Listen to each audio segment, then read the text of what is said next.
At one point, a full-blown uprising with bloodshed and murder broke out in Gyeonggi-do province and Seoul. Zombies attacked everyone without exception. They were eating and tearing flesh, and their population was only growing. The media tried to warn of the danger on the street, while the military fired on the crowd of dead. The monsters were running to places where there was still living flesh. The order and peace in the world was destroyed. The real end of the world had come. In the midst of such a horrific picture, the survivors found themselves desperately fighting for their existence, not to fall deeper into the depths of hell, and not to lose their own humanity. Did you like the story and already want to continue? Like it to speed up the release and subscribe to the channel so you don't miss this and new stories. It was raining outside. A man stood in the middle of the empty corridor in front of the entrance. Nervously, he introduces himself as Kim Sung-jin, a researcher from the Ministry of Defense. After saying this, he reflects that he never thought that the time would come when he would be responsible to the state government. Apparently his current project has attracted too much public attention.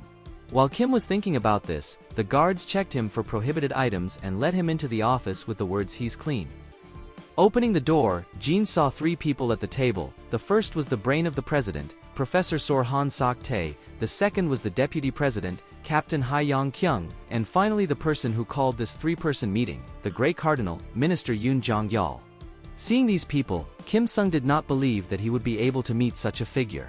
Since everyone who was supposed to be there was already there, the minister ordered to start, which caused June to come out of his thoughts and start saying that he would start with a briefing that the source was discovered on July by the Coast Guard in the closed area of Sokcho.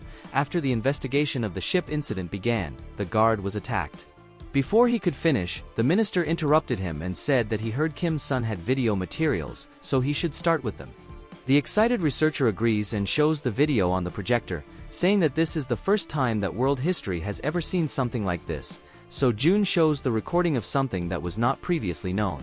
Watching the video, the observers in the room were shocked, and Kim meanwhile comments on the video that, simply put, the researchers decided to call the monster in the video zombies, and June and his colleagues also took into account the name of the ship on which it all began, 82-02. So the name of this project is fully Zombie Apocalypse 82-02. 3 months earlier, in one of the eateries, a waitress was taking customer orders. The TV screen was showing news that a very strong explosion had occurred in a city on the border with Russia, and the neighboring areas were on fire, but no one paid any attention to this information. Especially the mafia, who were drinking at one of the tables. One of the mafiosi said that he was leaving but would be back soon. To which another smilingly asked why his colleagues were joining the army. He argues that if the boys had done their assignments while they were at school, they would not have ended up like this, and then asks Kong Mingu to confirm his words. The men apologize for this, causing a lot of noise that disturbs other customers. One of them asks with an irritated look why these bastards are proud to be gangsters? Maybe we should remind them where they belong? Nah, it's his friend who says to just ignore them. Ji-nu is going to the army tomorrow. Hearing this, another friend at the table adds to his predecessor's words that if they make a fuss, Ji could get in trouble. These words make Nu panic, as he is afraid that he won't be able to go to the army. Trying to calm down, the first guy says that they can't let that happen. Meanwhile, the young man with the care was adding fuel to the fire for his friend, saying that he had heard that the army can feed you shit while cleaning toilets, and if this happens to Ji, he should just pretend to eat, but he doesn't have to. At this news, Nu falls into a stupor and angrily tells his friend not to say such things while eating. But the young man with the care changes the subject to Pink Punch, and all three of them turn to the TV screen where the girl duo was performing. Looking at the screen with tears in her eyes, Ji says that she is going to serve in order to protect Tara. Meanwhile, the guy with the brown hair was eating out of both cheeks, and the other two were arguing over who was better, Jenny or Tara. Suddenly, to end the argument, one of them asks Sam Sik who he likes better. He replies with a smile on his face that he likes them both, it's obvious. This causes his friends to be displeased. Suddenly, their conversation is interrupted by noise. At the next table, a waitress was bowing to one of the gangsters for staining Kang Min's suit, saying that she would reimburse the dry cleaning costs. The thug says that this is not enough and that she must also compensate for moral damages. The waitress asks what she should do.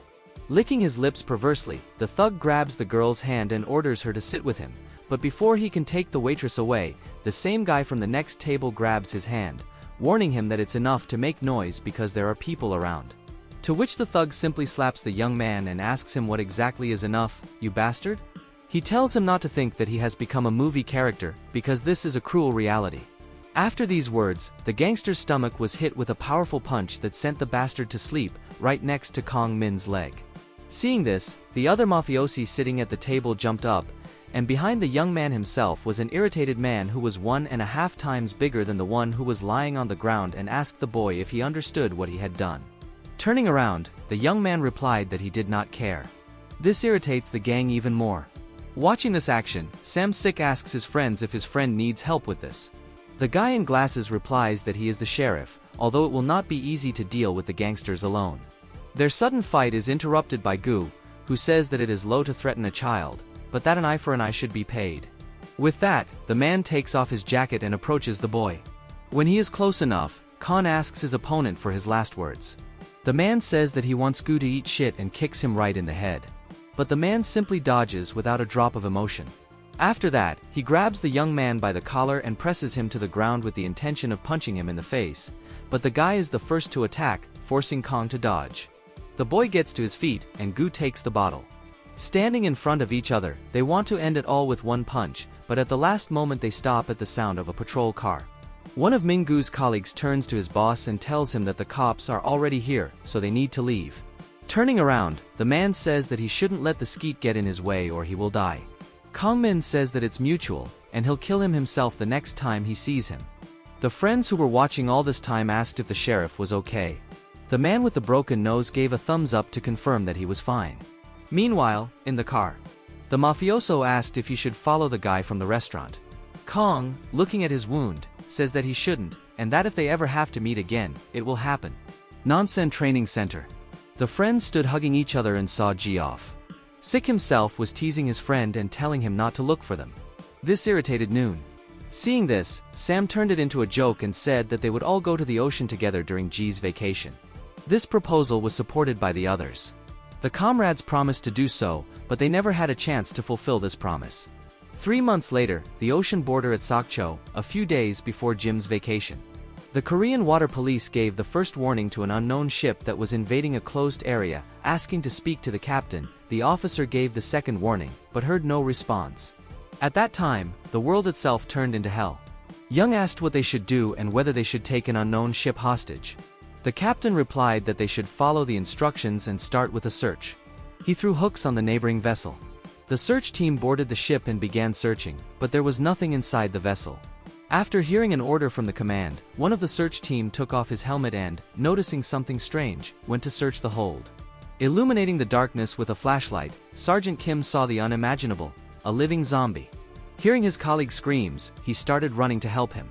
Not realizing what was happening, the comrades began to pull the sergeant out, and when they got him, they saw a zombie eating Kim's face.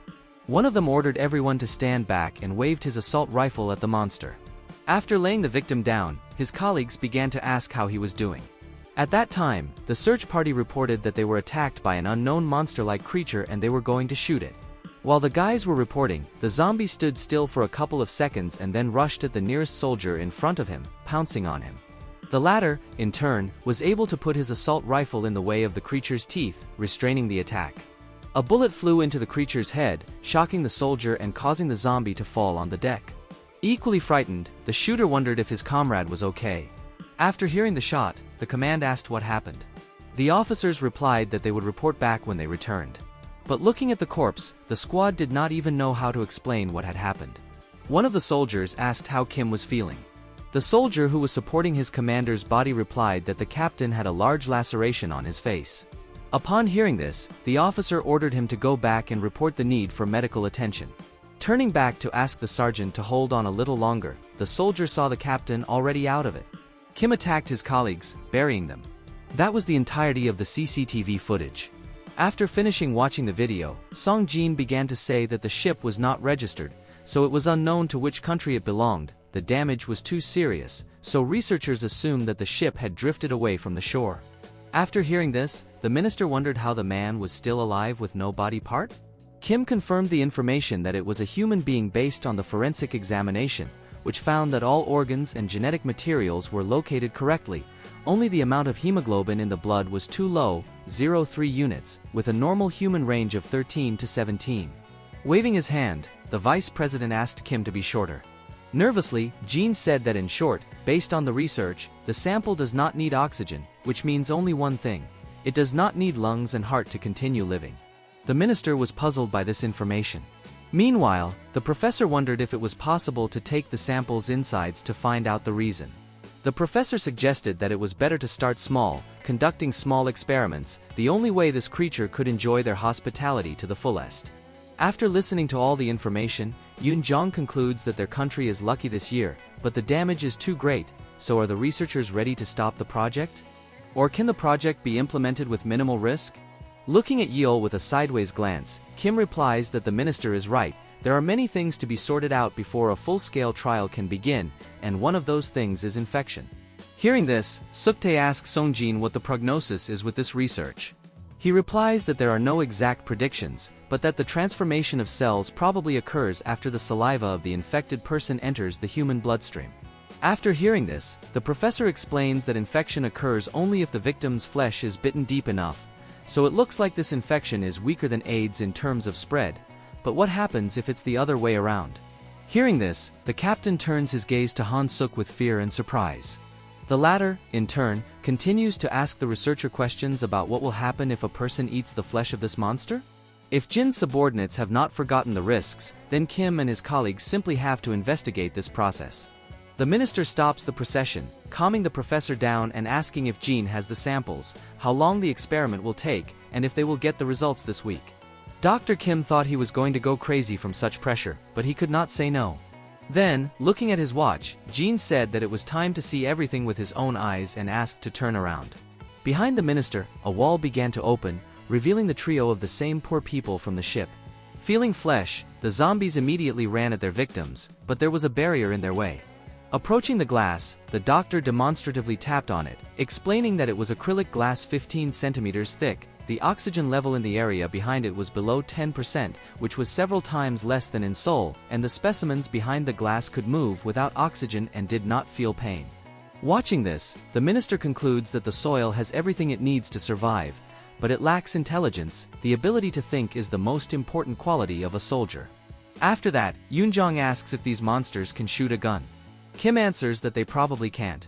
Hearing this, Yeol begins to say that he still thinks that zombies don't lose value because they don't know how to use weapons, and asks if Jin has already been involved in simulating military operations.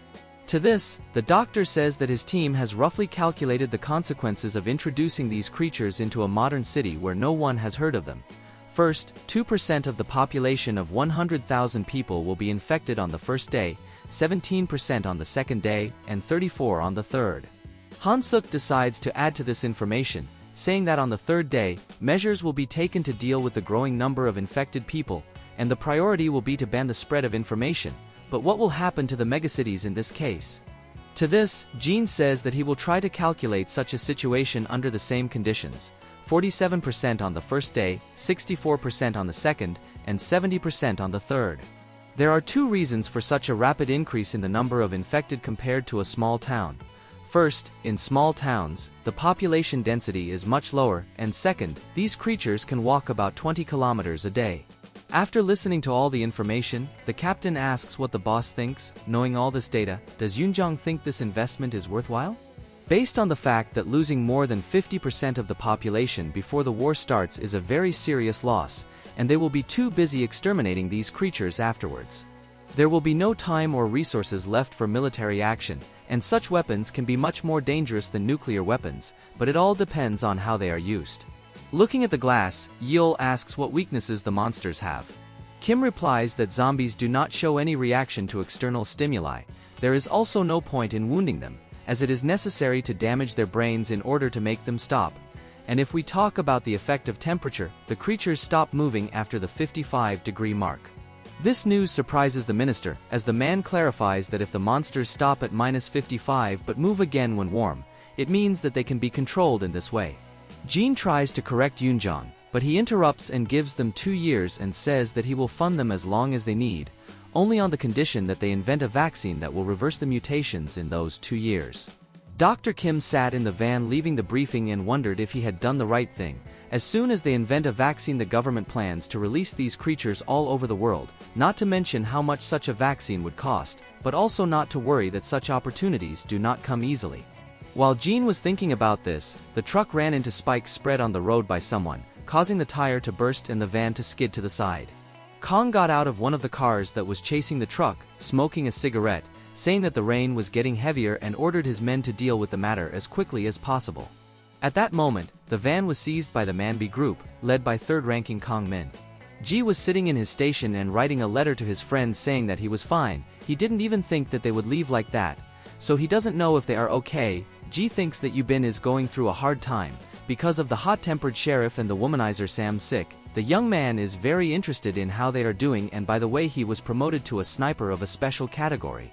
Yesterday the young man made 20 shots clearly on target at a distance of 250 meters right in front of the commander, but even if I tell you, you will not understand how impressive this is, so the details will be left for the trip to the ocean, so that's it.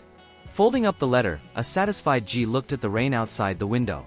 Meanwhile, Dr. Kim couldn't understand what was happening, so his fellow traveler decided to see what happened to the wheel and got out of the van. Shining a flashlight, the man sees a grid for stopping cars. Quickly realizing the situation, the driver tries to report, but is stopped by a blow to the head with a bat, which makes him fall to the ground in front of the gang. Khan orders an attack on the truck and its escort. The gangsters begin to smash the cars and start a fight to the death in the middle of the road. Looking at this situation, one man from the convoy orders to call for reinforcements and prepare for a shootout, when suddenly a knife flies into the head of the guy who was supposed to carry out the order, and Ming-gu appears on the side of the convoy commander, throwing his arm out to attack. With a precise punch to the jaw, Kong sends the man to rest, and the guards open fire on him, but the gangster rolls over the hood of the car and takes one of the henchmen as a shield and goes straight to the government officials, who looked at Kong saying that he was crazy. Seeing all this action with a smile on his lips, one of the Hyunams admired the fearless Ming-gu. Hearing this, the guard from the front seat asked if the captain really needed to participate in this personally. Lighting a cigarette, the man replied that the secretary of the company's chairman, Taeyong, had visited him yesterday and asked him to protect what was inside the truck at all costs. The guard tensed up, thinking that Chairman Huang is the leader of Taeyong, a major figure in the business world of South Korea and the man whose support has helped Manbei expand around the world, and that if it were not for Taeyong's sponsorship, Manbei would not exist today, and Chairman Huang had given this order. With this in mind, the guard asks his passenger what is in that van. But the man replies with a cheerful smile that he doesn't care, they just do what they're told and get paid for it. This makes the driver think even more, because the emperor of the business world has entrusted a man who works at night to get something, which is quite interesting. Meanwhile, Kong and his team have already finished with everyone, and Ming-gu decides to see what's in the truck. Standing in front of the door to the van, the two mafiosi concluded that this truck was clearly not ordinary, and if they had known that a password would be required, they would have left one of those guys alive. While they were deciding what to do with the cargo, another man approached their company holding Dr. Kim by the collar, who had been caught trying to escape. Trying to beg for mercy, Jean falls to his knees. The gangsters surround him and start asking questions, and one of them takes something from Kim Sung's pocket and says to the boss that they have to make this guy open his mouth because he is from the Defense Research Institute. Holding Kim's badge, Kong leans over to the doctor and points to the van and asks him what the password is. The doctor replies that he doesn't know because it's classified information and it's only available to agents. Smiling, Ming-gu clarifies by repeating the words of his hostage, and then waving a knife, cuts his cheek, saying that he will ask again. Kim begged for mercy, but Kong didn't care. Putting the knife to Jin's face, Ming-gu asks again if the doctor really doesn't know the password. Kim Sung tries to warn him that the door should not be opened, only to be stabbed again on the other cheek. Holding the wounds on his face, covered in blood, with a trembling voice, the man tries again to warn the man in front of him not to be interested in what is inside, as it is very dangerous. Looking at his victim, Kong says that the doctor should take better care of his own life, not the lives of others, so he shouldn't even think that Ming-gu will let him die quickly and painlessly. Kim's eyes reflected his hunter, who was just standing over him and waiting. Unable to withstand such pressure, Jean finally gave up and said the password. One of the gangsters went to check it immediately, and after entering the password, the door opened. Suddenly, someone's voice came from behind Ming-gu, asking why he was doing nothing. Is he waiting for someone? One of the mafiosi tries to justify himself, but Kong stops him. The voice belonged to the second brother, who was passing by Gu to the truck and saying that they should try together, since Min-gu can't do anything without him. Looking at this situation, the gangsters whispered about what a bastard this second brother was, hiding until everything was clear, and only came out of the shadows at that moment. Meanwhile, the mobster himself had already opened the door, looking at what was inside, and remembering Hyunim's words, he wondered what the hell was going on if agents of the National Intelligence Service were assigned to guard this truck? If Chairman Huang himself was interested, then this was definitely something amazing, and they had to find out what was going on here, only then would they have no regrets. The second brother who entered the truck did not understand why it was so cold there, and with a flashlight, the man opens one of the cells and sees a frozen soldier. This confuses the mafia. He opens the other containers to see if there are corpses in them too, wondering why the government assholes are so careful with the dead, but more importantly why Chairman Huang needed these bodies, since he would definitely not be interested in ordinary corpses. With that thought in mind, the thug opened the cell and looked at the corpse, saying that this one had a face like a sieve, probably injured by some animal. Even his mother would not be able to recognize him. While the man was examining the corpses, one of the henchmen warned Hyunim that it was time to leave, but he simply barked at them to wait, as they would be finished if it turned out that they had taken the wrong thing, and was about to continue examining when he suddenly heard a noise behind him. Turning around, thinking it was the jerks from the group, the second brother saw a corpse come to life, and only now did the man realize that they were far from corpses. Meanwhile, the monster was still recovering from his sleep. Standing in front of the soil, the big man thought that this was some kind of advanced cryogenic technology. While he was thinking about it, the zombie was already running right at him. Having successfully dodged the attack, Choi was puzzled by this turn of events and did not care that someone in front of him hit the monster right in the head because it was coming towards him. The zombie fell to the floor from this blow. The blood of his enemy was flowing victoriously from the man's hand. Breathing heavily, the second of the man-bay proudly said that he was Choi Song-ho, but it was not over yet. The man's leg was already being bitten by another zombie, and when Sung-ho saw this, he tried to drive the creature away from his leg, but he didn't have time and ended up in ticks. Meanwhile, Kong was just standing outside, deciding to smoke. One of the wards asks Mingu if he shouldn't check what's going on in the truck. Then he offers him his cigarette lighter. Kong replies that he just needs to get out of the way so that he doesn't get into unnecessary conflicts. Suddenly, the gangster hears a noise behind him coming from the van. Turning around, Mingu sees the other mobsters trying to shout out to Hyunim, but to no avail, so the gangsters decide to open the door and see their leader being eaten by zombies. Quickly realizing everything, one of the mafiosi decides to help and kicks one of the scum. Then he takes out a knife and stabs the other one. Turning around, the man turns to other observers to help, but they just stood there and watched as their comrade was attacked from behind by a zombie biting right into his neck. The thug could not understand what was happening. He was sure that he had mortally wounded this monster. While the man was thinking about it, his transformation into a zombie was already complete. Meanwhile, the zombie was biting his victim harder and harder in front of the other mafia men, who were just watching in shock. Having finished with the first one, the monsters went to the others. The mafiosi decided to take up arms at the sight of this, and Kong stood there thinking that Choi Song-ho was a loser, but he wasn't easy to hurt, so who were they? Although in any case, whoever these bastards were, they stood in Manbay's way, so they're going to die for it. While Mingu was thinking, the zombies were already spreading more and more. Looking at this, the living mafia couldn't understand what was happening. Were they really cannibals, and what should they do in such a situation? Khan punched his ward on the shoulder and ordered them to move, and he himself went to one of the scum who was enjoying the flesh at that moment. Coming closer, the gangster strikes at the monster, and then is surprised to see that the creature's throat is already slit. This disrespect infuriates Mingu, as the man cuts off the head completely from the body, which in turn simply falls on the wet road.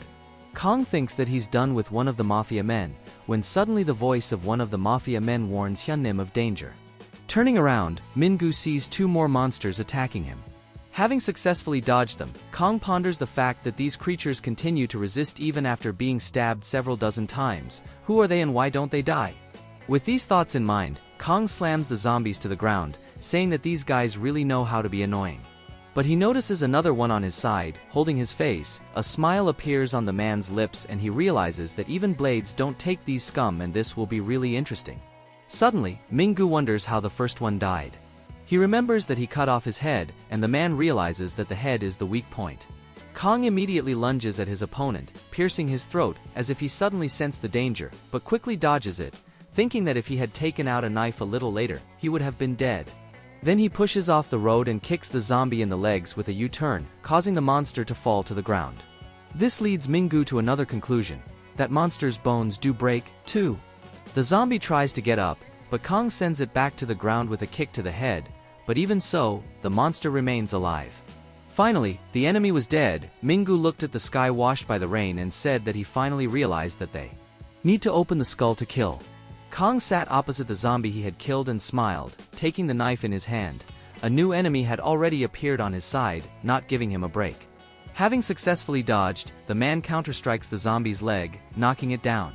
Holding the pipe and standing directly above the monster, Minggu salutes the man's loyalty, as the others are already lying dead, but this one is not afraid. While Kong was speaking, the zombie had already risen and stood in front of the man, who immediately struck a blow, breaking the creature's leg, causing the former soldier to fall to the ground again and start screaming. This time, Minggu did not wait, immediately launching a second attack towards the monster. After that, stepping on the head of the immobilized zombie, he said that the monster should have thought about who to be loyal to. But the zombie was still trying to get up. This surprised Kong and made him think that this little bastard didn't really care about the broken neck. His will to live is impressive, but it's time to end it. With this thought in mind, Ming swings his sword with the intention of stabbing the head of the creature under his foot when someone stops him. The headlights blind the man. Hyungnim gets out of the car and says that he understands that Kong is an energetic kid, but he shouldn't beat them up to that extent, because they won't get paid. Kong is not pleased, looking back at the battlefield and saying that he feels like he's in a horror show. When the man in the car says that Min shouldn't be a child, you'd think they hit him once. The words made Min's hand with the pipe tense. Hyungnim was clearly not happy that Kong was trying to disobey the order. But Gu himself had said that the man should deal with it himself, and he was taking his men. As Min walked away, he could only hear the disgruntled screams behind him. Sitting in the car, Hyungnim smiled at the strength of this arrogant brat in front of him, but first they had to deal with this zombie. Chairman Huang was looking forward to it. The monster was lying in the box trying to break free. Looking at it, the packer could not understand whether it was a human or a rabid dog. If not for the head, this monster would be dead, but this bastard still does not understand anything. After these words, the mafioso closes the trunk of the car. Meanwhile, Hyungnim was sitting there wiping his ring and asking what happened to Choi. He was told that Sungho was still unconscious, possibly due to blood loss. Hearing this, the boss ordered Choi to be sent to the hospital. One of his subordinates appears outside the car window and informs him that the goods are already packed. In response to this information, the man says that he will first clean up the place and then return. After these words, the cars drove away. Meanwhile, one of the mafiosi addressed Kong, saying that he was disappointed in Hyunnim, because his people, his team, are our colleagues, but they just watched the deaths. This bastard only cares about money. Minggu tells him not to think about it, just to clean up, to put the bodies of the group's people in the cars and the garbage in the truck, and pay for everything. The young man, who had been dumbfounded by these words, confirmed that he understood the order when he suddenly felt Kang's hand on his shoulder. At that moment, the man said that when they were done here, they should have a drink, as they had to honor the memory of the dead. These words restored hope to the boy.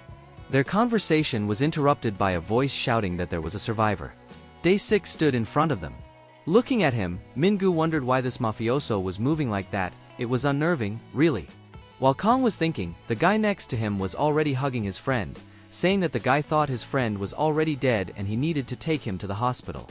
Seeing this, Gu started shouting for him to get away from Dasika right away, but it was too late. The zombie sank his teeth into the neck of his ward, capturing the emotion of fear on the guy's face. The other mafiosi were shocked by the situation. While Kong was ordering everyone to disperse, he kicked the monster from his knee right in the head, freeing the guy, but the zombie didn't even think to stop. Looking at this, Ming realized that they had turned into one of those monsters. Was it really contagious? Kong was brought out of his thoughts by the screams of his wards, who were shouting that those who were dead had begun to come back to life. All those who had fallen in the battle had risen from the dead. Seeing this picture, Gu still could not understand who they were. Meanwhile, the vermin were already running for fresh flesh. The mafia asked what they should do. They received a clear order from Ming to get in the cars and get out of here as fast as possible. In a panic, Gu did not understand where to go, but one of the gangsters called him to his car and got in. Kong just watched the picture of his ward being eaten by zombies. The guy's face was only an expression of agony. But Ming could do nothing about it, so he simply gave the order to drive. The car started moving, meeting the expected obstacle of monsters on its way. knocking them down as the car tried to drive on. The driver pressed harder and harder on the gas to throw the zombie off the hood, but it in turn broke through the windshield to get to the fresh meat. Kong, who was sitting in the back seat at the time, panicked and ordered the car to go faster. So the car moved even faster, pushing the speedometer to its maximum, but due to poor visibility, the driver still lost control and the car went into a spin. The zombie is still grabbed by the mafia, while Kong shouts to his ward to turn the car around because there was a building in front, but it was too late. The car crashed into the building with a bang and started to burn. Coming to his senses, Ming saw his driver and a downed zombie in front of the car. The man's arm was broken. Not in his best condition, Gu ironically says that it's time to fight, but unexpectedly he can't find his knife, and then helplessly looking up at the sky, he remembers the same mud in whose throat his cleaver was left and concludes that it will be a long night. The Gansu treatment plant. The alarm sounded throughout the building, and it was already 3:30 in the morning. The girl got out of bed and couldn't understand what was happening at such a late hour. Did something happen to the purification system? It was a pain in the ass for Lim Sucheon. Going downstairs, she saw her colleague and asked him what had happened to the cleaning system since the alarm was going off. The sleepy guy replied that it wasn't quite so, the problem was near the fence. He pointed to the smoke behind the fence and said that someone's car had driven into it. Looking at the smoke, Lim asked if it was something serious. Her colleague replied that they were finding out. Suddenly, Zhang noticed a person trying to climb the fence. The employees told Kan that the passage was forbidden and they would call the police. The guy who was standing next to the girl watching this said that it was obviously another drunk driver. If someone is going to drink, he should at least behave properly. That's why the guy thinks that drunk people are like dirty animals. Meanwhile, Kan still managed to climb over the fence, falling to the ground exhausted. At this point, Lim excused herself and said that since the cleaning system was fine, she would leave. The guy told her not to worry and to go to bed. But before Su Chi could do so, her attention and the guy's attention were drawn to Ming Gu, who put the guards to sleep with 2 punches and began to raise their weapons. Seeing this, the guy couldn't understand how this happened. Was the man really not drunk? Meanwhile, Kong was approaching the entrance, and the guy started shouting that the man shouldn't come near, otherwise he would open fire. But Ming didn't listen to him. He was irritated and said that since the man in front of him wanted to be shot, he shouldn't blame him later. Before he could even finish, Gu knocked the young man out. The girl who was still watching, seeing the intruder's face, decides to run to the entrance as fast as she can. Lim tries to close the door, but Kong has already blocked it, but he still felt the pain from his broken arm. Ming began to ask the girl to stop or she would regret it. After that, Kong sat down in front of the door and said that at this rate they would both die, but honestly, dying in this situation would be better. If these bastards get here it will be worse than death. So if she opens the door he will not hurt her, and even protect her from the scum who are running here. Hearing this, Su Chi replied that she was not sure she could trust someone who had broken into private property and disabled 3 guards. Rising to his feet, Kong said that it didn't matter whether she believed him or not, because she had no choice but to let him in. Zombies began to climb over the fence, approaching the door, which was already barricaded. Lim asked who these monsters were. Kong, bandaging his arm, replied that he didn't know, but they were cute. A little annoyed, the girl said that this was no time for jokes, but the fact that Kong really didn't know who these monsters were didn't change. Fixing his arm, Ming said that he met them for the first time today, and then asked for help with the bandaging. Helping the man, Lim clarifies that he must know something. To which Gu says that he does know something. These creatures do not give up, even if they find a way to escape, no matter how long it takes. With that, Kong walks over to the kitchen knives and takes one of them. Meanwhile, Su Chong is nervously biting her nail, and then decides to go to the office to the guards to call the police. Min says that he doesn't think that's a good idea. This makes her angry, and she asks if the idea is not good because the man in front of her is a criminal.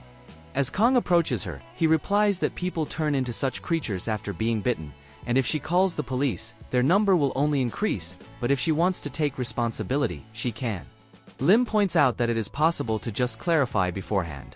This makes Gu laugh because he quotes their situation about monsters breaking out of the freezer and turning people into their own kind, and asks if anyone would believe that. This makes her even more angry, and she wonders what Kong will suggest instead of spouting depressing shit. Suddenly, their conversation is interrupted by a cracking sound. Su Chong, frightened by the sound, says that she hopes it wasn't the front door. Kong replies that the door is made of reinforced glass, so if it was, there would be metal scraping first and then the sound of broken glass, so there is no reinforced glass somewhere on the floor. Lim confirms the information, saying that it seems the windows in the back are just glass. Picking up the weapon, Kong concludes that the zombies are there, and then hands the baton to the girl, saying that it will be more useful than a knife for someone like her. Lim froze for a few seconds at this suggestion. She is brought out of her stupor by Min's clarification that he is not sending her out to fight just to be safe, but to buy herself some time if she encounters a monster. To help Suchong understand, Gu shows her how to use the baton, first putting her left leg forward, bending it at the knee, and then swinging. The irritated and shocked Lim shouts out that she is clearly incapable of doing so. Holding out the baton, Kong says that it's up to her, but for now she should just stay here. The girl is not satisfied with this idea. Min agrees with Su's plan, telling her to just stay close to him, as Lim herself wouldn't do it even if he was a pig. Noticing that Kong has difficulty walking, Suchong suggested using the elevator, but the man refused, saying that it was dangerous because the elevator could open right in front of. Kong was not allowed to finish because the zombie screams caused Gu to turn around and say that from now on, let Lim not make a sound. Climbing the stairs, the mafioso thinks that it has become too quiet, but the sensor is blinking, so there is something there. Pulling out a knife, the man looks closely at what is happening. Suddenly, a zombie jumps out at him out of nowhere. Kong manages to move away from the attack because the zombie flies past, crashing right into the wall. Seizing the moment, Gu stabs the monster in the neck and cuts it. Lim, who has been watching in shock, asks if the monster is dead. But Kong, pulling out a cigarette, just told her to go back to the kitchen because she would disturb him if she stayed. The screams of zombies came from upstairs, and a few seconds later more creatures appeared on the stairs. Smiling, Kong ironically asked the bastards to let him enjoy a cigarette. The zombies jumped down the stairs right at the man, who couldn't fight in such a place with a broken arm. He had to go to a better place to fight. Meanwhile, one of the monsters was already trying to bite Kong. Dodging Gu pierced the monster's head, but the wound was not very deep, because of which the creatures standing on their feet decided to attack again. Quickly realizing the situation, Ming cuts one of the creature's legs, causing it to fall, but the gangster grabs it by the collar and presses it against the wall. At this point, the second zombie was already attacking Kong from the side, but the mafia man simply repelled the monster's attack with his foot, pushing him down the stairs. The monster in his hand wanted to break free more and more. Fixing the monster's head with his hand, Ming dropped the knife from his mouth into his hand and cut off the zombie's head with one precise stroke. While Gu was dealing with one, the other was already heading straight for Lim, and when Kong saw it, he shouted for the girl to kick the monster's legs. The monster was running faster and faster. Remembering Mina's lesson, Suchong put her foot forward and with all her might hit the enemy in front of her on the knee. He in turn began to fall right on her, knocking Lim down and was about to bite, but was stopped by Kang's knife which cut right into his head. Looking at his partner, who was lying unconscious at the time, Ming said that he had kept his promise and still protected the girl, but it was not over. Returning to the kitchen, Gu put Lim down and sat down to rest himself, but screams from the corridor did not allow him to catch his breath. When Kong got up, he said that if it wasn't hard, it wouldn't be interesting. Then he thought that if he turned this place into a freezer, even these monsters would have a hard time. After disconnecting some wires and covering Lim, who was still unconscious, Kong asked her to hold out until morning, when her colleagues would come. Meanwhile, the zombies had already kicked in the door to the kitchen, and the gangster turned around and saw the familiar face of Chil-sung. Looking at the pack, Min took a knife in his teeth with the promise that he would put Chil out of his misery. Holding the food cart, the mafia man began to push it directly at the monsters in front of him, but only two of them were knocked down. The third one was already attacking the man. But Khan himself simply slit the throat of his former ward, causing him to fall in his death cries. The two monsters also did not wait and attacked Min. Gu deftly cut off the first one's arm, then changed the position of the knife in his hand and slit the poor guy's throat. The last zombie wanted to bite Gu from behind, but Kong reacted quickly and stabbed the knife right into the monster's ear. It was another victory of man over the creatures. The blood of the former humans was spreading on the floor, and Kong smoked a cigarette and stuck it into the mouth of his dead ward Chil with words of farewell. Heading to the hall, Kong thought about Dr. Kim and reflected on the fact that he could not have imagined that the crybaby would be so right. Even Choi Sung-ho must have turned. Not knowing what was going on was very depressing. If only the man's phone hadn't broken. Going outside, Kong saw three figures. It was the police. It would certainly be a big risk, but Kong still decides to get the information. After that, he throws away the knife and calls the patrolman to him, but they were no longer people, but rather living corpses that were now running straight for Gu. The mafioso just stood there not realizing how many more of them there would be. Night turned to day. The sheriff asks Bin how he feels about stewed meat and rice for lunch. He replies that his friend is really obsessed with this dish. The young man next to him confirms this. Their conversation is interrupted by Samshik showing them a letter from G. Shocked by the news, the boys run to find out what it says. While reading the letter, the friends cheerfully discussed what was written. Sik asks what best shot means. Yubin replies that G is simply the best sniper. As he pulls the bags, Sik confirms that Noon always had good aim when they played games. Smiling, the sheriff denies this, saying that Noon was probably just lucky, and then notices the new guy at work walking around again, and as he approaches him, he asks what he's doing. What scares the young man? Smiling, the sheriff takes the young man's phone and asks him if he is looking at something perverse. The newcomer immediately begins to deny it and asks for his phone back. Hearing that there was something perverse on the phone, Sik immediately wanted to see what it was. Yubin tried to warn them, but he decided to take a look anyway. Standing in a circle, the friends turned on the recording and saw a horde of zombies instead of perversions. The video showed devastation, people running away from the monsters and becoming them after being bitten one by one. The boys just stood there watching. Sik couldn't understand why people were eating other people. The sheriff turns to the newcomer and asks if this is footage from a movie. He replies that the video was shot this morning at the Nox Sapien station and quickly spread on the internet. However, none of his friends have seen it until now, and looking at them, the guy says that they are a group of boomers, obviously they haven't seen anything. These words infuriate the sheriff, but he is calmed down in time by Yubin. Meanwhile, the guy's phone loses its network signal. Bin kept on calming his angry friend, and Sik noticed that even though lunch was over, no one was still there.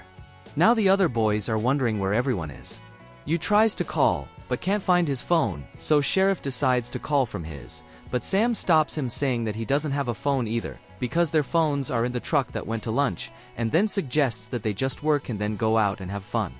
The sheriff is completely fine with this idea, but Bean insists that they need to wait for the others. Suddenly, helicopters fly overhead. Looking at them, the group wonders what so many helicopters are doing here.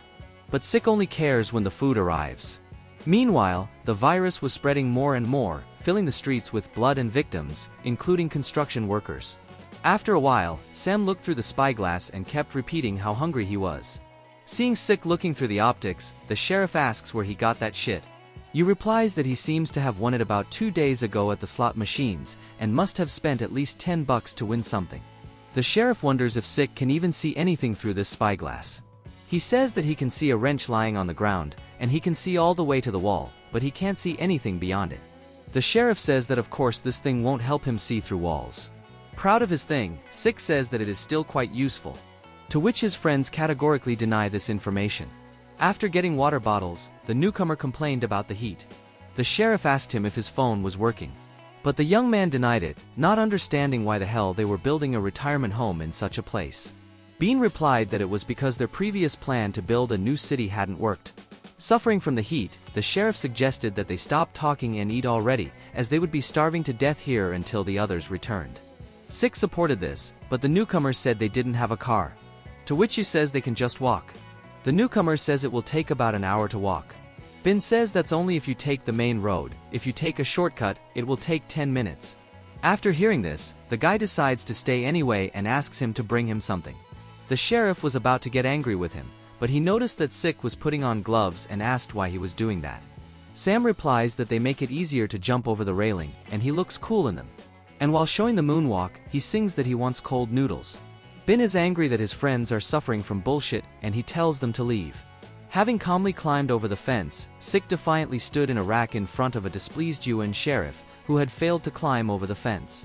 The helicopters reappeared in the sky, raising the wind above the boys. Seeing them, Sik offers to buy one and take it to visit Jean. Smiling, Bin teases his friend asking if he has that kind of money. The sheriff joins in the teasing, telling him to give him the car for his birthday. Suddenly the group hears music. The sheriff wonders if the party has always been this loud. Below them was an old man jogging. A radio was hanging around the old man's neck, playing loudly for the whole street. The friends decide to walk as fast as they can to avoid going deaf. They finally reach their destination, but an unexpected obstacle is in front of them. The sheriff says that it's not just another old man, this neighborhood is full of crazy people.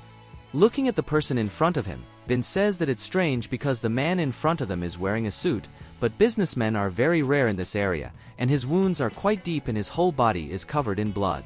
Hearing this, Sick wonders what happened to the man. Is he really injured? Unexpectedly, the monster starts screaming. Trying to push the monster away, Sick accidentally allows the monster to bite him. His friends who were watching could not believe what was happening. Sick tried to break free from the zombie's jaws, asking it to stop.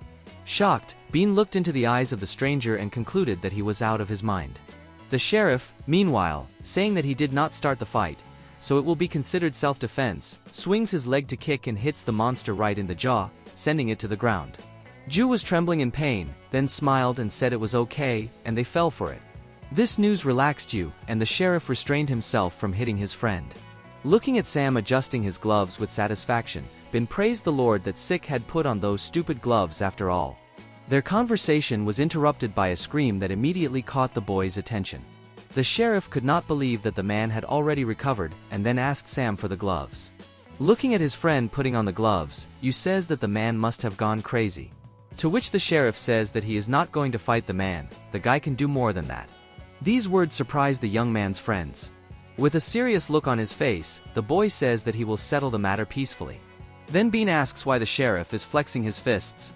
The boy replies that he won't fight, but if the man attacks first. The zombie has already risen to his feet and started running towards the group, which scared Sick and Ben and surprised the sheriff. Striking a pose, the boy hit the monster in the stomach with a backhand, and felt that he had broken a rib. The young man realized that he had miscalculated the force. But the zombie didn't care about that, and attacked again. The sheriff couldn't understand how this was possible, he felt 100% that he had broken the man's ribs. The young man simply retreated to the fence. There was no way out, but he still had to dodge the attack. Realizing that the man is about to fall into the water, the sheriff tries to grab him, but in vain. The zombie is still splashing around. The friends just stood there looking at the broken fence, which is why Sick said that the sheriff had just killed a man. Panicking, the young man replies that he didn't kill anyone, they saw the man fall into the water by himself. Ben tries to calm his friend down and says that everything should be fine. Since it's not high up here and the water should soften the blow, they should go down and check on the stranger, even if he survived, it's not safe to leave him there. Suddenly, with an expression of panic, Sick points to the man, saying that he is still moving, who is he anyway? Meanwhile, the zombie started running, which made his friends happy that he was okay. But still, Sam could not understand where the man was running to because there was nothing in that direction. Stretching his neck, the sheriff replied that it didn't matter where he ran to, he had to go eat. At that moment, Bean was wondering how a person could keep running after his ribs were broken, and he tried to bite Sick, it was nonsense, and by the way, the railing, the man just ran and knocked it down. His friends brought him out of his thoughts and asked him to hurry up. Catching up with his friends, Yu talked about what he was going to eat. Meanwhile, the city was turning into ruins, the zombies were getting bigger and bigger, they were spreading to all corners. But the friends didn't know about it yet, cheerfully discussing what they would eat. Juice, suffering from hunger, asked how far they had to go. To which the sheriff said that it was a little further. When they reached the exit, the friends heard strange sounds. Assuming it was a parade, Sam started to climb first. Deciding that they would find out everything only after they got up, the group left the passage. When Sick came out first, he just stopped, and his friends started teasing him that he must have seen some beauty. But after they stood up, the smiles on their faces instantly disappeared. The guys saw the apocalypse. Everything was exploding and falling apart, zombies were catching up with the survivors and enrolling them in their ranks. This was the picture that appeared before the friends. Unable to accept the fact, Sick tried to justify it by making a movie. To which the sheriff said that this was not a fucking movie. Suddenly, Bean covered his mouth with his hand, gesturing to the quiet and ordering him to leave, which surprised the sheriff. Turning to the crosswalk, Sure saw someone being eaten by a zombie and quickly descended. The guy ordered his friends to run from the horde that was right behind them. As they were running away, Sick asked if he was sure it wasn't a horror. Ben replied that there was no way it was a fucking horror, they were eating people, they were zombies, there was no other way to explain it. The screams of the zombies filled the passage. The friends were trying their best to get away from the mess behind them. At that moment, Sick was adding fuel to the fire, saying that they would be caught up soon. After getting out of the crosswalk, the guys led the zombies with them, and Sam suddenly suggested that they turn off the road. Turning to the fence and climbing it, Sick stretched out his hand to his puzzled friends. At that moment, the zombies were hurrying the boys. First, the sheriff began to help you climb over the fence. Meanwhile, the zombies were getting closer and closer, so the sheriff gathered all his strength and threw Ben over the fence. You fell to the ground with Sick and quickly turned around to see their friend jumping over the fence and landing neatly on the road. This surprises his friends, who say that they had forgotten that the sheriff is not a man, but some kind of gorilla. To which the guy says that they should watch their words. After that, the friends watched the monsters trying to get over the fence, but they couldn't because they were stupid zombies. Having calmed down a bit, the friends sat down to rest. Sam was glad that they didn't have to run, and the sheriff agreed. But you began to say that they were too early to rejoice. If the monsters knocked down this obstacle, the worst would come to them. At that moment, the monsters were trying their best to get through the fence.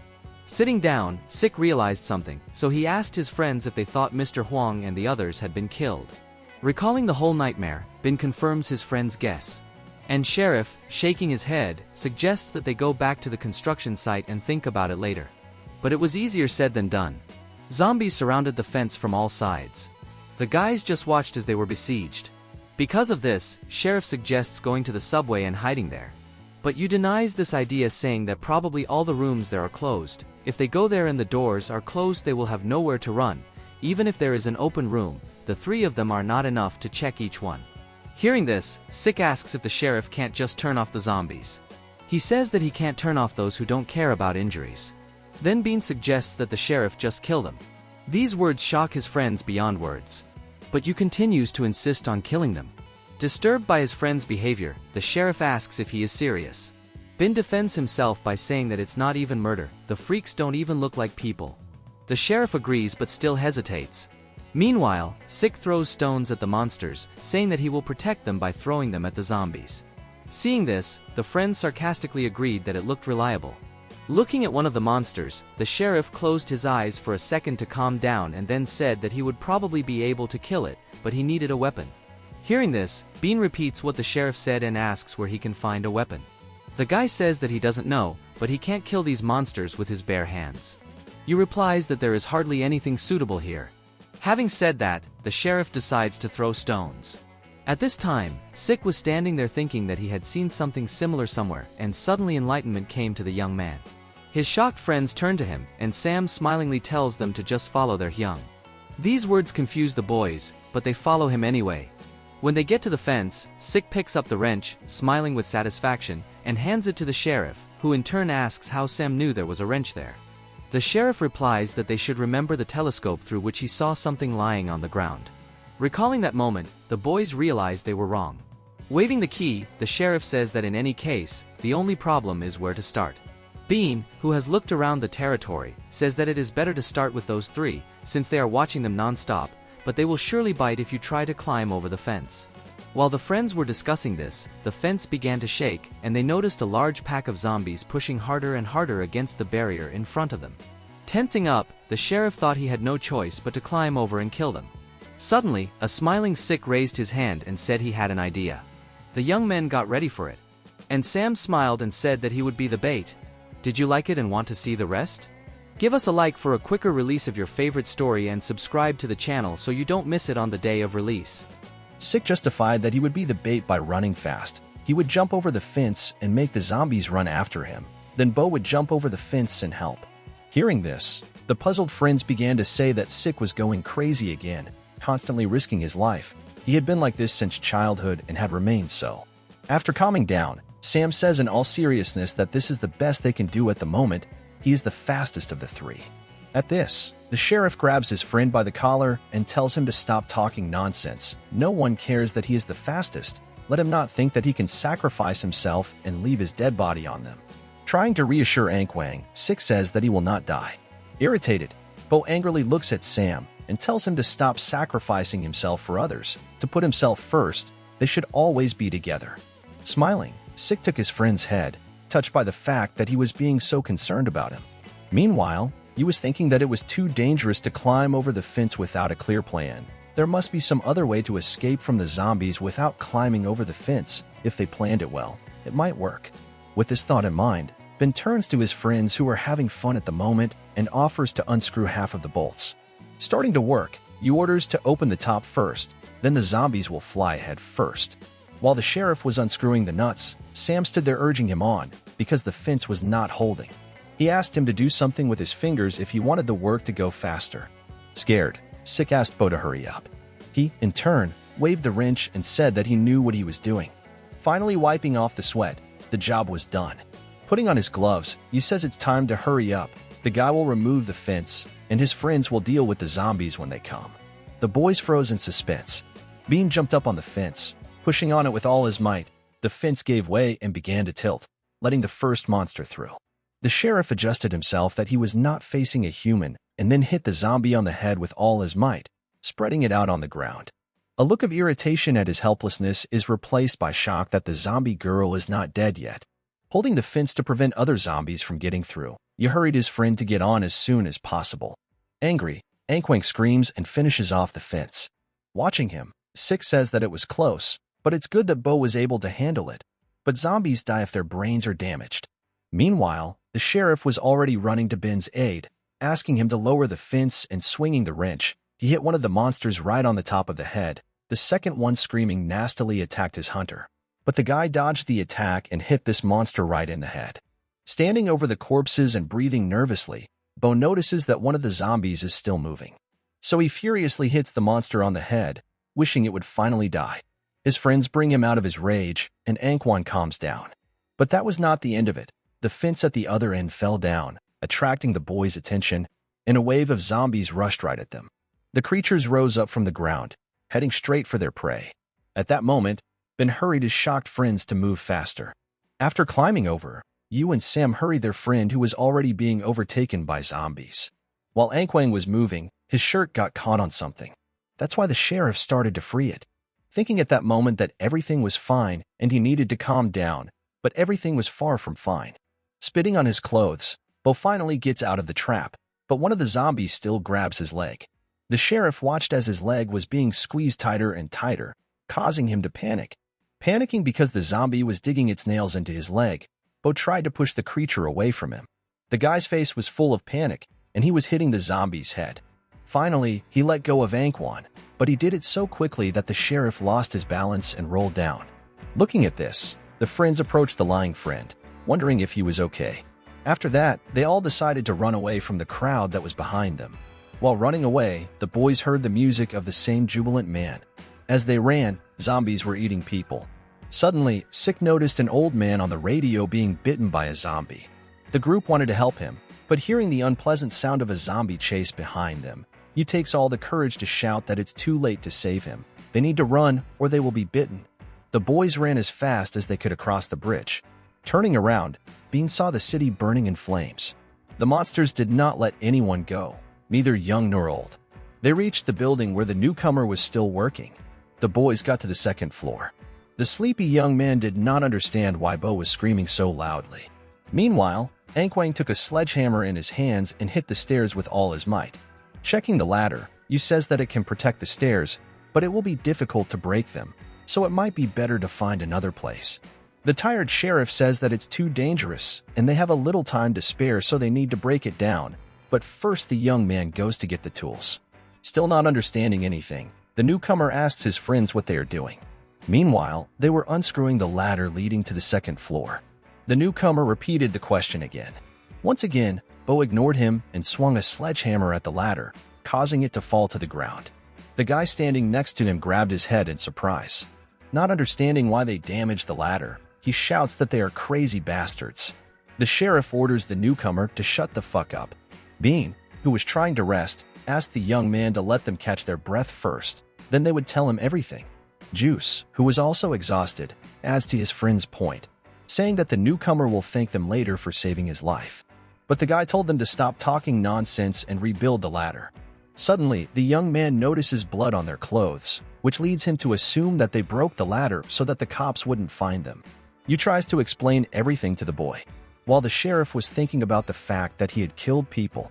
Closing his eyes, Bo recalled all the events that happened today, from the first zombie in the apocalyptic world to his first murder.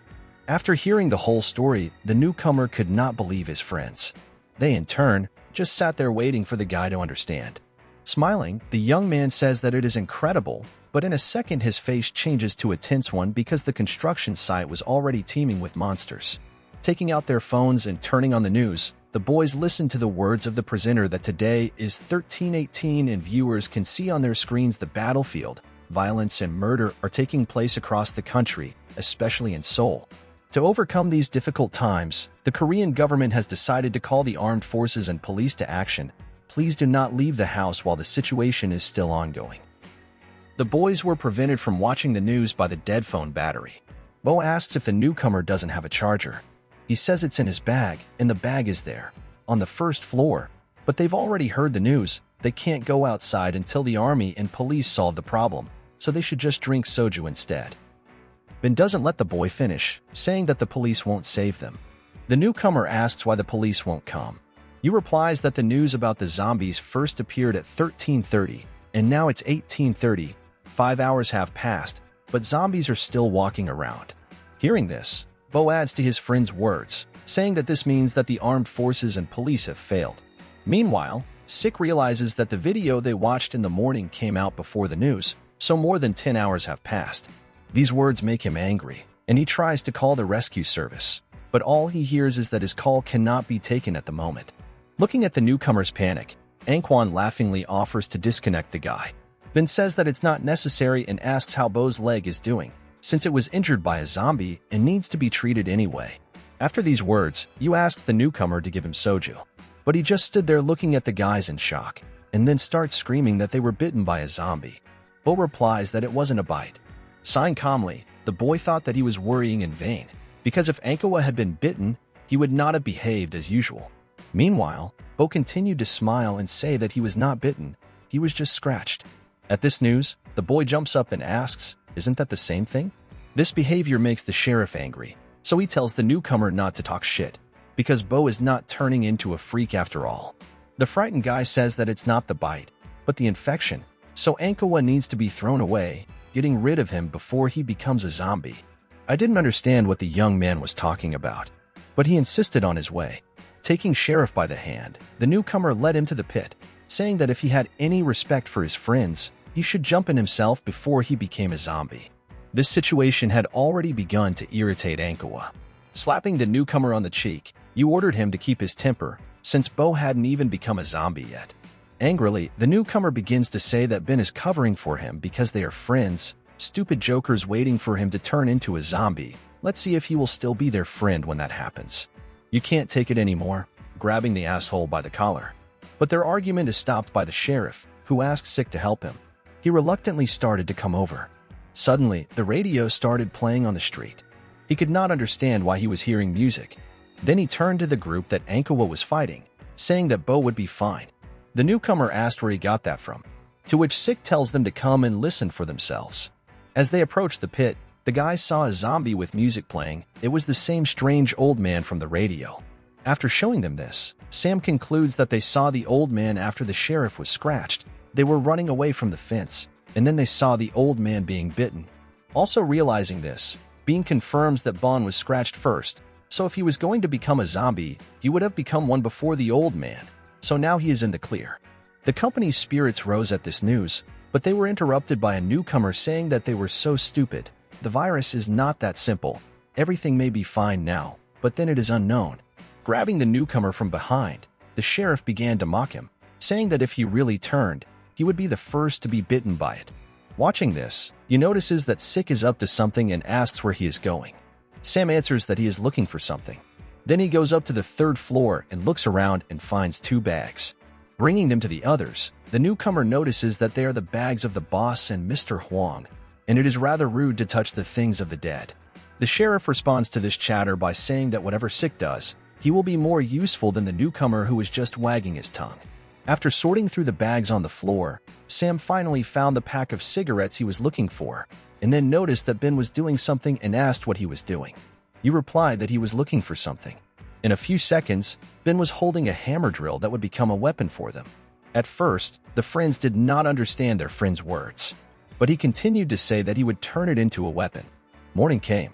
The newcomer asked if he was really going to act on this plan. It was just crazy. But his friends were already preparing for the realization of this idea, checking the drum and the height. Seeing this, the guy notices that the idea of smashing zombie heads is certainly not bad, but they do it at random. He looks over at him, and says that he understands the guy's excitement, but that this is all they can do now. After that, he puts on his glasses, thinking about what he needs to try now and find out if this trap will work. With this in mind, the young man launches the trap, dropping it on the zombies, but it flies a centimeter above the monsters' heads and hits the ceiling, and seeing this, Bean gives the command to lower the cord a little and launches the board again. Satisfied to see how the trap worked, the board hits one of the zombies right in the face, and seeing this, he orders him to get it out as soon as possible. The rope sprung up and lifted the board, where the boys saw the zombie attached. Ben started shouting for the newcomer to hit the zombie until it fell down, but when he looked at the zombie, he was scared and couldn't do it. Seeing this, Bo asked Ben to replace him, but he took the sledgehammer himself and said no, because everything was fine, especially since Ankawa had already killed today. This time it would be him.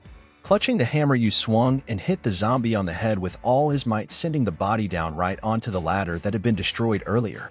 Looking at this, the sheriff asked if his friend was okay. He replied that he was fine, it was just a zombie, so let's get ready again. Holding the board, Bean thought about the fact that there were 23 zombies on the floor below, and 22 left.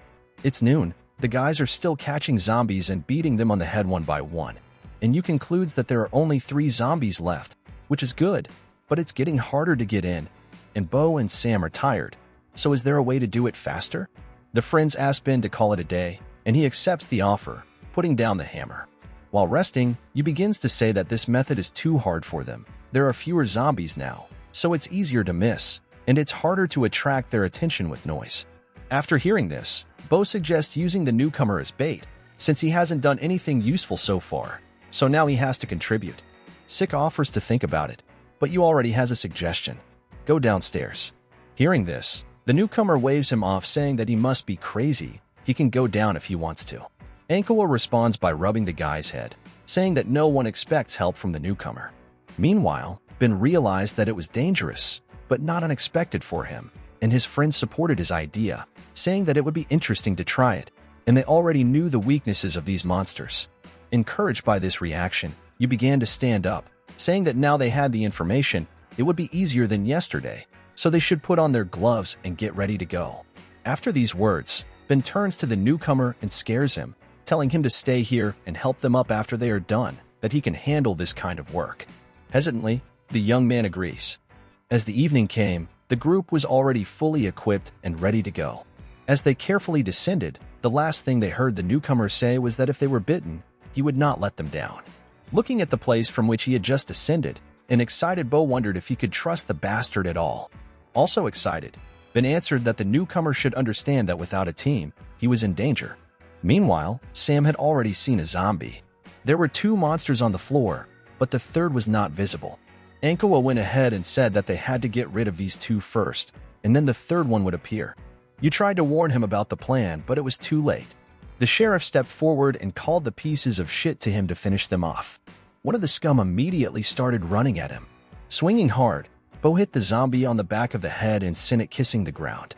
Exhaling, the guy turned his attention to another monster that was already approaching him and hit it with a key with an uppercut. After that, he jumped up and fell right on top of the zombie, the hunter reflected in the eyes of the victim. With a victorious shout, Ankawa stabbed the key directly into the creature's head. When the sheriff comes down to the ground, he asks if they have found the last one. You replies that they haven't, and Sam says that the zombie is probably not even inside. After hearing the information, Bo asks his friends to stay close to him, because the bastard could be hiding anywhere. Suddenly, the group hears a sound behind the fence. Bean says that there might be more zombies behind the fence. The sounds continued, and the sheriff decides to go check it out himself. He opened the gate and started looking around, but didn't see anyone. Unexpectedly, his attention was drawn to the sounds of barbed wire. One of the zombies was stuck there and could not get out. Approaching the monster, the friends conclude that it must have been trapped when it was running around. But what's more surprising is that it doesn't make any sounds. Sick points and tells them to look closer. It seems that the wire has cut the woman's throat, so she probably can't scream. Looking at this, Ankawa says that he feels very guilty about the zombie grandmother, that he can't even move, let alone kill her. Approaching him, Yu says that he can do it himself, but Bo refuses, arguing that he has killed everyone himself and will kill her too. Then he takes a swing in front of his grandmother and ends her suffering. After this situation, then asks if his friend is okay. Ankawa clenches his fist with a helpless expression and says that from now on he will consider this cleaning up the only way to dehumanize them. A relaxed Sam says that Jean probably thinks the same way because he looks like him. An irritated Ankawa turns around and asks why Six suddenly remembered about Noah. Now the guy is worried about him, then replies that Jean is in the army now, so he probably kills even more zombies than they do. A war zone. The alarm sounded throughout the corps. The commander ordered to act quickly and gather everyone on the parade ground. The captain continued to push the sacks of shit during the entire gathering time. All the soldiers ran to the exit in one column. One of the people in uniform was Park Jinu. He was looking at all this and realized that they were in deep shit. The soldiers were fussing all over the territory of the unit. Commanders were giving orders to their men to move faster. As he approached his group, Park heard the captain asking if the soldiers had received ammunition. This made him realize that they would actually be shooting.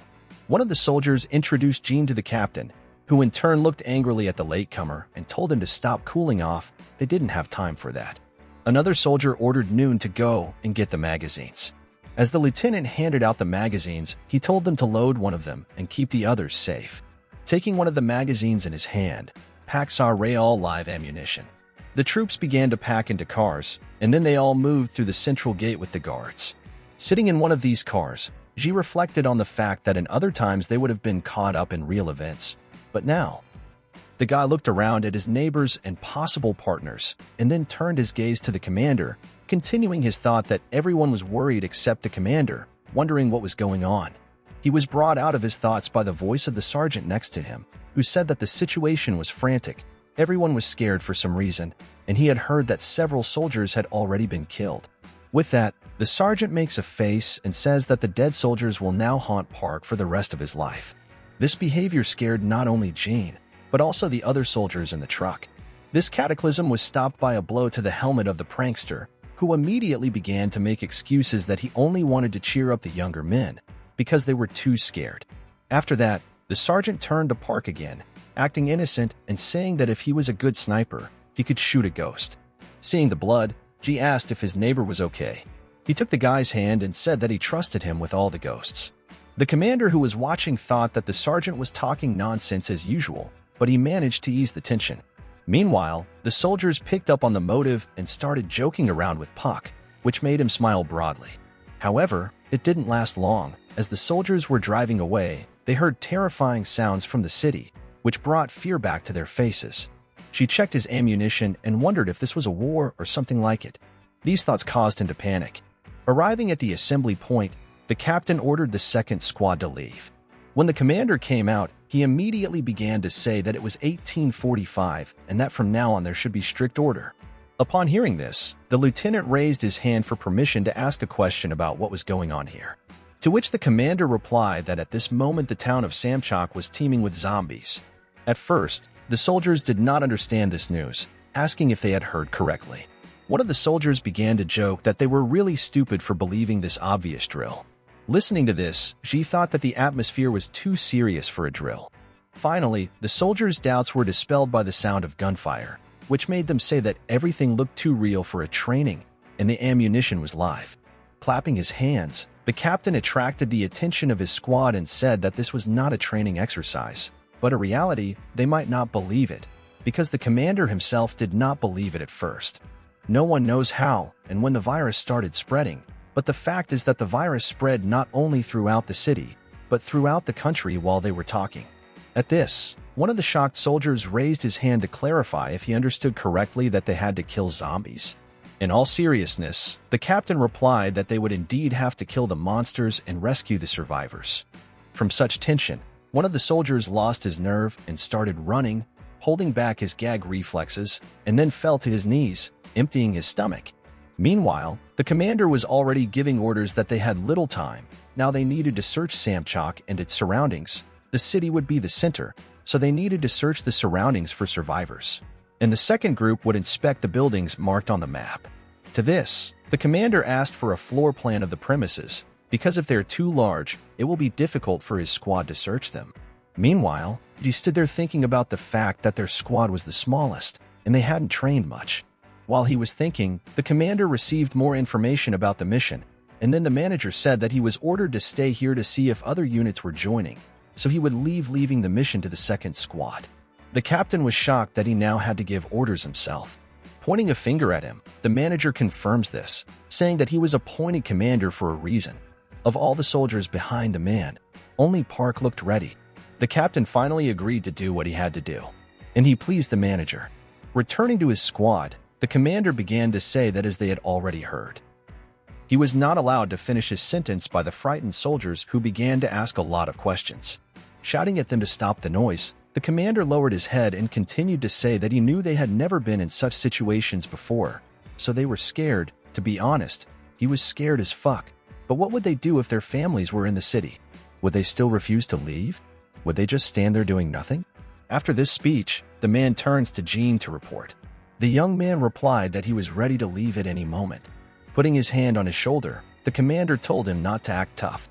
Seeing this, all the other soldiers, not wanting to be outdone by Pack, lined up to move and get it over with as soon as possible, but there were still those in the squad who were not fully confident.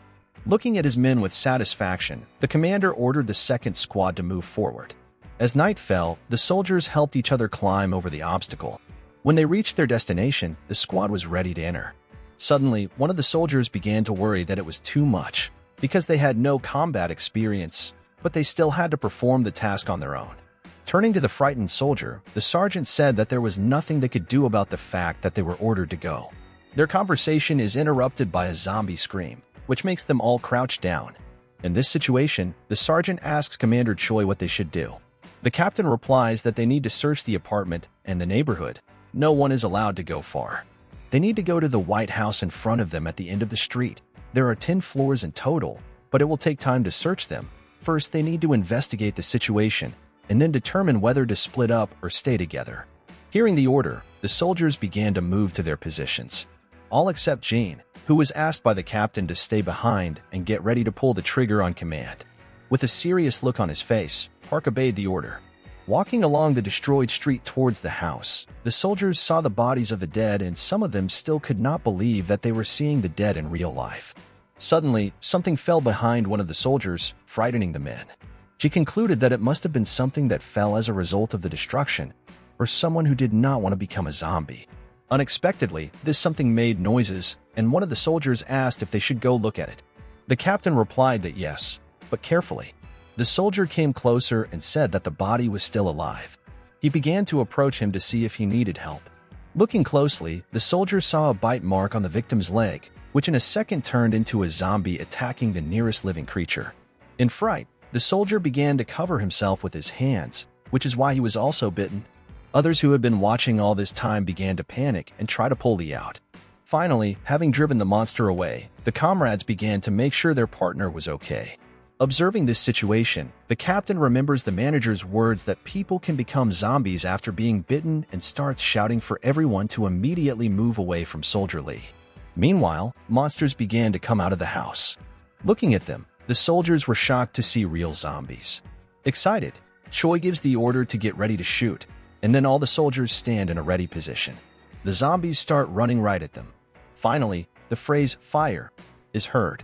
However, the bolts on the machine guns were not cocked. Seeing this, the commander shouts for the soldiers to set the mode of mass shooting in bursts. Meanwhile, Ji was thinking that he needed to breathe, calm down, and just do as he was taught. With these thoughts in mind, Park takes aim at the zombie, but sees it as a human being, which is why he can't shoot. Seeing this, the captain orders him to hurry up. Noon concentrates and makes a shot right at the zombie's head. After that, all the others also open fire, shooting at the monsters that ran directly at them. Firing their bullets, the soldiers could not understand why the enemies did not die. Remembering Ji's first shot, Choi shouts to the soldiers to shoot at the head. Aiming and firing, one of the soldiers thought it was easy to say shoot in the head when these bastards were running around like crazy. Suddenly, one of the hit soldiers falls down right in front of the monster, which did not wait long to attack. Fighting with an assault rifle, the guy tried to throw the creature away, but two more came to the monster's aid.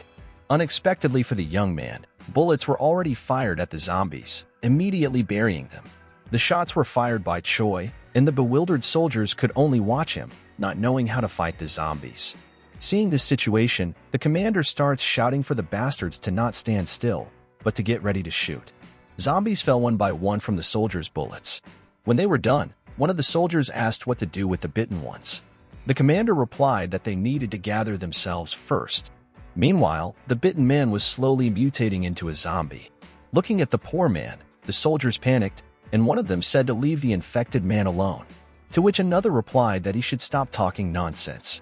But the fact that everyone saw Lee being bitten did not change. No one knew when he would turn. Kim couldn't accept the fact and just leave the bitten.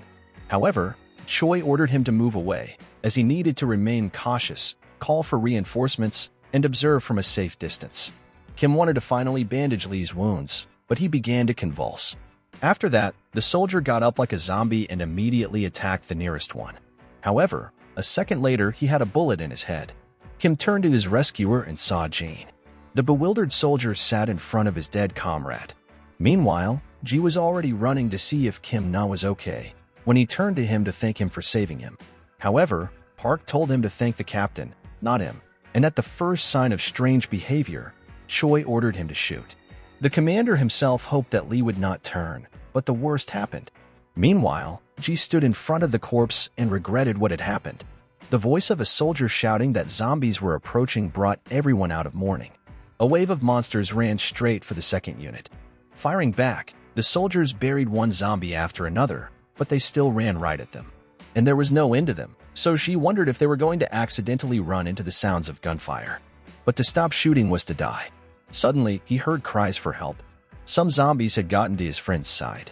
Aiming his gun, Park wanted to help, but he ran out of ammunition, so he took out a new horn and changed it as quickly as possible, and Noon started shooting zombies away from his partner, thinking that if there were so many in one house, what about the city? Standing in a ring, the second unit shot the scum around. Finally, having cleared the area and left a pile of corpses, the captain said that they had suffered one casualty, a soldier, Lee Jongdae, and two more wounded, Ku Bong-sin and Song Sin-ho. By wounded he meant bitten. Kim was puzzled by this news. She did not know what to do, but one of the soldiers suggested killing the wounded and leaving. Choi replied that everyone had seen the result of Lee's bite, so there was no time to delay, otherwise everyone would be in danger, so he would do it himself. Hearing this, Ji was impressed by the commander. Against the backdrop of the night city, one shot rang out, followed by another. The soldiers were resting after the mission, and one of them began to say that they hadn't even entered the house yet, and already 3 people were dead. The other one ordered the bastards to stop talking. The radio operator tried to contact the headquarters, but he was unsuccessful. Meanwhile, Choi was thinking that there was no hope of returning, that they needed to split up and finish the search of the building as soon as possible.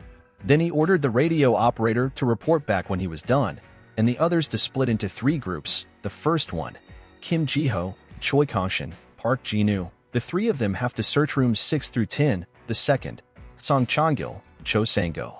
Yu Tae-sin will search the first floor and the backyard and then take care of the security. Those in the third group will go with him and search the second to 5th floor, and then help the first group with the upper floors. After the order, the commander asked if anyone had any questions. But no one had any, and since they did, they were to divide into groups and follow the order. Approaching the elevator, Ji wanted to call it, but the captain stopped him, saying that they would use the fire escape to avoid getting trapped in the elevator, and it would be better to search the apartments using the doors as shields. Realizing the idea, Park immediately ran to fulfill his task, but on the way he wondered why the elevator did not go down. Was it broken? Approaching the door leading to the stairs, Ji noticed that usually at such moments something jumps out and began to open the door from which a zombie fell out. Frightened, the group immediately opened fire, but the corpse was already dead. Noon said, catching his breath, that he knew it would happen. Seeing this, the commander ordered to check the corpse. The soldier approached and turned the body over and reported that it appeared to be dead. Choi said that he still needed to shoot him in the head just in case. The private standing next to him began to point to himself, saying that he remembered exactly how he hit the zombie in the forehead. Kong-sin, who was checking the corpse, confirmed that the man was definitely dead. The group enters the staircase, but one of them stays for a few seconds in front of the corpse, suspecting something, but still decides to catch up with the group. Meanwhile, the zombie, who had been lying still until now, suddenly woke up attacking Khan, which is why he mechanically dodges the monster with his hands and swings his assault rifle, hitting the bastard in the head with the butt. repeating the procedure of the soldier, who still kills the creature. After that, he starts to catch his breath from the stress. Meanwhile, one of his comrades came to check why his partner was delayed, but when he saw the zombie, he understood everything, asking if Khan was okay. To which he replied that he was still putting his assault rifle back on. Because of this situation, Kim says that now they will shoot him in the head to be sure, but now they have to go. Heading for the entrance, Sung thinks that everything will be fine, hiding the scratch from the teeth on his arm. Approaching the emergency exit, the captain gives the command to split up from now on, saying that as they had decided earlier, his group would go down and Sergeant Kim's group would go up. They themselves must understand that the safety of the survivors is paramount. Meanwhile, Kong began to feel feverish, denying in his head that he was bitten. However, Ji had already noticed a change in his partner. At that moment, one of the group on the street called out to the sergeant to report a zombie. There was indeed a corpse on the road, and when Ji saw it, he asked where they were coming from. Ayu picked up the radio and wanted to report to Choi, but was unable to because of interference with the radio waves. At that moment, Kim picked up a radio in the building, and the soldier, fascinated by the device, began to resent the fact that the freaks from the street were not reporting to the channel. Suddenly, he realized that the radio waves hadn't worked before, so he tried to shout to the group on the street. But they didn't hear anything. Frightened, San suggests that they go inside the apartment, because if they stay here, zombies will come here. Suddenly, the radio starts making noise, and Sango orders them to turn it off quickly. However, the zombies' attention was already attracted, and they began to run at the soldiers. Seeing this, Cho simply decides to kill them all. When the first and third groups heard the shots, they were confused. Kim asks if they should go down. The captain replies that they should proceed according to the plan discussed earlier. Jiho starts to panic, saying that if the zombies attack again in a crowd, it will be dangerous for them. Turning to him, Choi says that they've been instructed to help, so they shouldn't spend too much time searching. Listening to their conversation, Ji thinks that the commander is right. They should finish the search as soon as possible, so they can return earlier. Realizing the situation, Kim repeats his mission, ordering the men to get up there quickly. The guys agree, and they all go to the 10th floor together. Looking after them, Choi wishes them good luck and orders his group to go down. On the way up, the sergeant asks Kong not to panic and to shut his mouth in a hurry. At this point, Ji looks at his partner, clearly noticing that something is wrong. Meanwhile, Sango was shooting at the zombies and couldn't hit them, firing bullets after bullets, one of which finally pierced the monster's head. After killing the monster, the private turns to his partner to show off, but the latter is in a stupor. Seeing this, Sanho asks why Teshin is so scared, to which he simply pointed his finger forward. Cho's own face began to break out in a cold sweat. A bunch of zombies were running from the street in front of them. The group immediately opened fire on them. While firing back, Cho suggested retreating to the apartment, thinking that the sound of the shooting would wake up the company, and if they returned to the apartment, they would be able to hold out. Supporting the idea, the soldiers began to run away from the chase, and while they were running, Tezen tripped over a ledge and fell in the middle of the road. Cho came back to pick him up and helped his friend up, while San was already running towards the entrance. As they approached the entrance, Sanho started shouting for Changil to climb the emergency stairs on the left. The comrades ran into the building right behind the private who had run ahead earlier, trying to catch up. But San, having entered the fire escape, closed the door behind him. With despair on his face, Cho looked at the entrance to the safe house closed in front of him. While Sango was trying to reach the traitor, Teshin was firing back at the pursuers. Listening to the entreaties, San replied that if he opened it, everything would be over, so he could not open it, and those who had to survive would survive. After these words, the private began to rise, leaving his former partners behind. Turning to the horde of zombies, Cho says that he will kill San even if he becomes a zombie and opens fire on the soil. The two soldiers are left alone against the monsters. The first to run out of ammunition was Yu, and the zombies did not forgive him for this mistake, attacking him directly on his fresh flesh. Falling down bleeding, the last thing the private saw was the sergeant's frightened face. The other creatures did not wait long to attack Cho, who decided to fight to the last. However, the apocalyptic world does not forgive mistakes. Zombies ate the body of Sanho, who was screaming in agony. Meanwhile, the first group reached the 9th floor and saw the elevator doors trying to close, but they were blocked by a zombie carcass without legs and arms. Seeing this, the sergeant concludes that this is probably the cause of the elevator breakdown, a disgusting bastard, For someone who cannot even move, he has a terrible character. With that, Kim orders the private to finish off the zombie.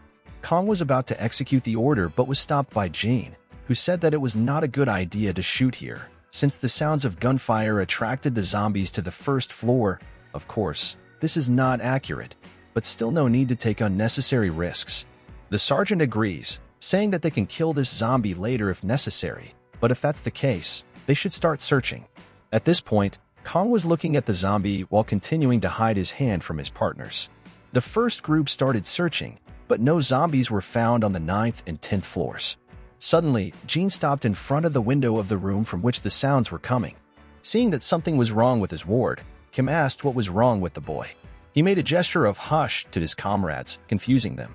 Gently pushing the window open with the muzzle of his gun, Park began to look around the room and saw something striking. Approaching to see what was there, the sergeant was also stunned by what he saw. A baby was crying on a crib. It was the first survivor of the apartment.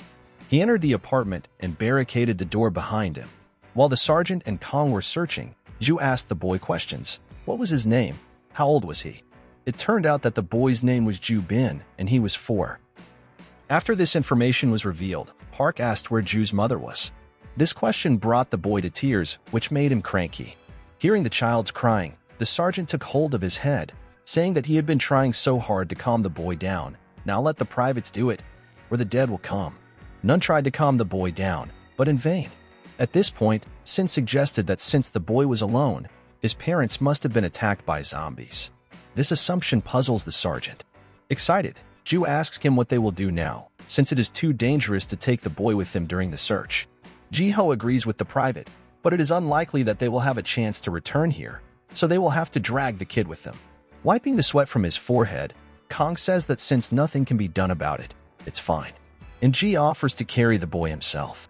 But the sergeant refuses to nominate Sung, since Park has to do the shooting, and says that he needs to write a note just in case the child is evacuated and to contact Sergeant Choi. After giving the task, the sergeant himself went somewhere. Noon asked where he was going. Kim replied irritably that he was going to take a leak. After writing the note, Ji thought that now all that was left was to call Sergeant Choi.